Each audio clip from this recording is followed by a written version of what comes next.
Hello friends, Namaskar. I am Major Saras Tripathi. Today we are going to discuss the 13th chapter of my book, that is Role of Governors. As you know, every chapter I have picked up is very crucial from the point of view of the constitutional amendment, either for creating a law or amending the law or scrapping the law. In this particular chapter, I have recommended certain changes in the role of governors. Before proceeding, I would like to highlight here that in our constitution, Article 153 mandates that every state will have a governor. The government of a particular state is run in the name of governor, and he is constitutionally and otherwise also the senior most authority in the state. Entire administration is run in the name of governor. Now, what is the requirement? The requirement is, as you are aware, the role of governors had always been very controversial. Under Article 356, the governor has the power to dismiss the state government if the law and order is crashed or the law and order is not in control. And this power has been given to the governor based on his wisdom. If he feels, he can recommend president's rule in the state and he can suspend or rather he can terminate the state government. Now, misusing this power, particularly during the tenure of Mrs. Indira Gandhi, the state governments were suspended and terminated in hordes. One can understand the enormity of misuse of this power by understanding that in 17 years of Mrs. Indira Gandhi's rule, total rule, 27 state governments were terminated. And this misuse continued mostly during the Congress government. If a government is not amenable or not friendly with the central government at the Congress during the rule of Pandit Jawaharlal Nehru or Srimati Indira Gandhi, it was most likely dismissed. And this practice of Congress continued even after, when many state governments were of different dispensation. To take one example, when Sri Narendra Modi was the Chief Minister of Gujarat, most difficult people were appointed as Governor of Gujarat. Among the last governors, Dr. Kamla Beniwal was creating every possible hurdle in the legislative and administrative work of the Gujarat Chief Minister, that is Narendra Modi. Most of the time what she used to do, that whatever legislation is passed by the assembly, it has to go necessarily to the governor for her signature. And there is a provision that in case she has any doubt about the signing the legislature, she had the right to refer it to the president. President means central government. Invariably, on flimsiest of the ground, she used to refer the legislation passed by the state assembly to the president. So what was happening? It was becoming very difficult to create any act, pass any law or run the administration. Not only this, in UP, Ramesh Bhandari was the governor, dismissed Kalyan Singh government that was led by BJP leader Kalyan Singh, and there was no support for the person whom he had appointed the chief minister, that is Jagdambika Pal. And a person of Vajpayee's stature has to sit on dharna to restore the status quo, that is to reappoint Mr. Kalyan Singh as the chief minister. When Mr. Ramesh Bhandari found that it is impossible to sustain or justify the appointment of Jagdambika Pal, who had no majority in the legislative assembly, and because of pressure from the nation, from media, from BJP leaders including Shri Atal Bihari Vajpayee ji, the very next day he cancelled the appointment of Jagdambika Pal and reappointed Mr. Kalyan Singh as the chief minister. I am just giving two examples. There are many examples where state government were dismissed misusing Article 356 through the governor.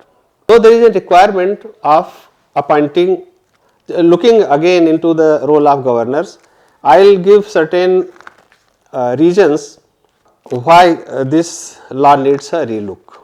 But before proceeding in the nutshell, let us see what are the important powers and requirement of a governor. I will read just from the book directly. In nutshell, the role of governor as envisaged in the constitution can be summarized in three heads. One is as the constitutional head of the state operating normally under a system of parliamentary democracy to complete the process of enactment of law. This is the first requirement. As a vital link between the union government and the state government, and as an agent of union government in a few specific areas during normal time under article 239 subsection 2.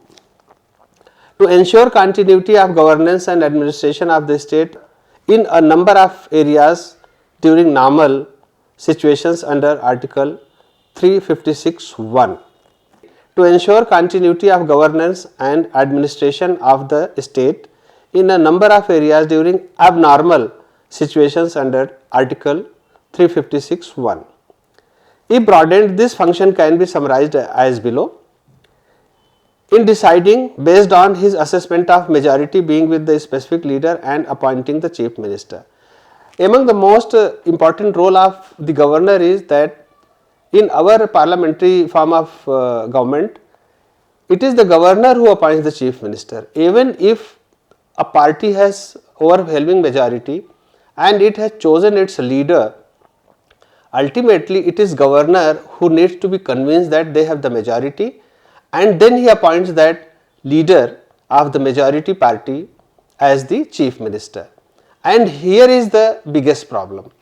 As we have seen in the past, in case of thin majority, the governor's role becomes very crucial. Many times we have seen, despite having majority, if the governor has the instruction from the center that you need not appoint the person who is from opposition, appoint somebody from our own dispensation. In that case, governor's role becomes very important.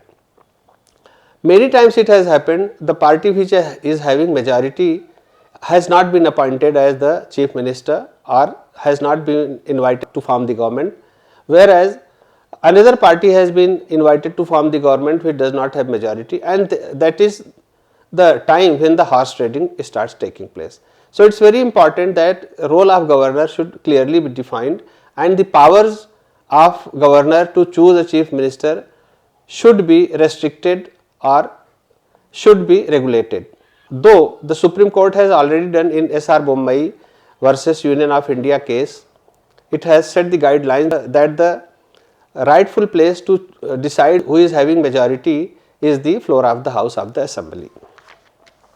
Now, what are the recommendations? What changes need to be brought in the role of governor? I will just directly read from the book. The first is that the tenure of governor should be coterminous with the central government, that is the prime minister that has appointed him. This one change in the terms and condition of appointment of governor will eliminate a lot of problem. Nowadays what is happening, suppose somebody is appointed as the governor of a state and in the meantime the central government falls, the governor has no obligation to resign. So, what happens, the new central government which comes, that starts pushing, creating problem for the governor.